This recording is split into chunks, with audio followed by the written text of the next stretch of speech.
देश की राष्ट्रीय राजधानी दिल्ली में उत्तर पूर्वी क्षेत्र में एक इलाका है दिलशाद गार्डन, और वहां पर भाजपा के चुने हुए सांसद परवेश वर्मा ने आज से करीब 2 दिन पहले एक निहायत ही भड़काऊ भाषण दिया।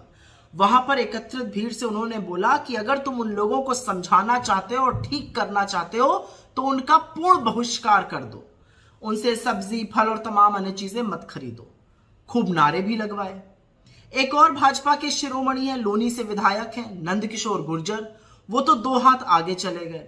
उन्होंने तो ये तक कह डाला कि जब गाजियाबाद में सुअर कटता है, वो सुअर कह रहे थे उस अखलाक को जिसकी लिंचिंग से हत्या कर दी गई थी। तो इस देश में अगर एक मुसलमान लिंचिंग से मार दिया जाएगा तो इस देश का चुना हुआ विधायक उसको सुअर कहकर बुलाएगा।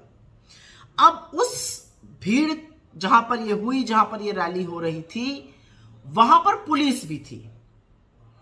तो पहला सवाल यह है कि दिल्ली पुलिस क्या कर रही है, कौन से मुहूर्त का इंतजार कर रही है इनके खिलाफ कार्रवाई करने के लिए? क्योंकि अगर ये भड़काऊ भाषण नफरती भाषण नहीं है तो नफरती भाषण और क्या होता है?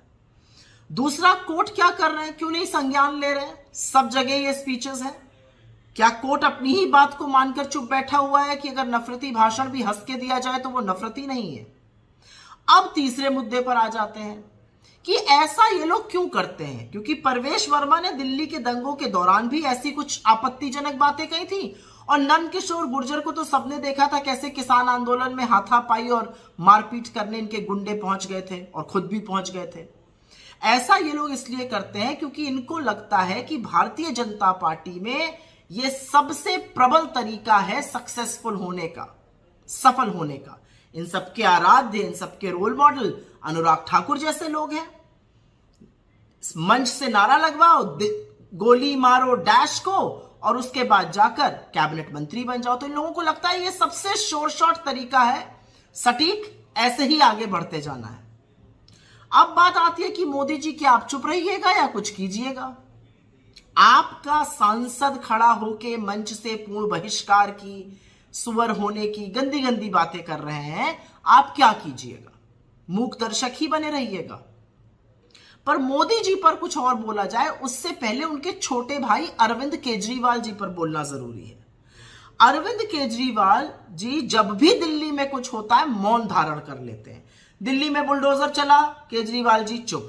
दिल्ली में जंतर मंतर पर काटो काटो का नारा लगा, केजरीवाल जी चुप। दिल्ली में दंगे हुए, केजरीवाल जी ने मौन धारण कर लिया। और अब फिर से इस तरह का नफरती भाषण बोला गया और केजरीवाल जी चुप रहेंगे। तो कब तक आप भाजपा के छोटे रिचार्ज की भूमिका अदा करते रहिएगा? अरे कभी तो बाहर आइए, कभी तो हिम्मत जुटाइए, कभी तो साहस जुटाइए। जिन लोगों ने आपको वोट दिया इस जनता के लिए, कभी तो खड़े होकर बोलिए। और फिर से मैं मोदी जी से एक बात कहना चाहती हूं, जब विदेशी देशों ने आपके ऊपर प्रेशर बनाया था तो आपने तुरंत बिना समय व्यर्थ किए नूपुर शर्मा को फ्रिंज एलिमेंट कहकर निकाल बाहर फेंका था, दूध की मक्खी की तरह। यह बात अब फिर से विदेशों में जा रही है।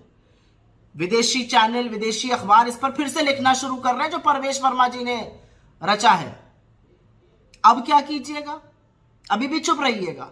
और जैसे बहिष्कार की मुहिम वो यहां पर चला रहे हैं, अगर गल्फ कंट्रीज चलाने लगी तो क्या करिएगा ये बताइए? जो लोग वहां काम करते हैं, हिंदू मुसलमान सब वहां काम करते हैं।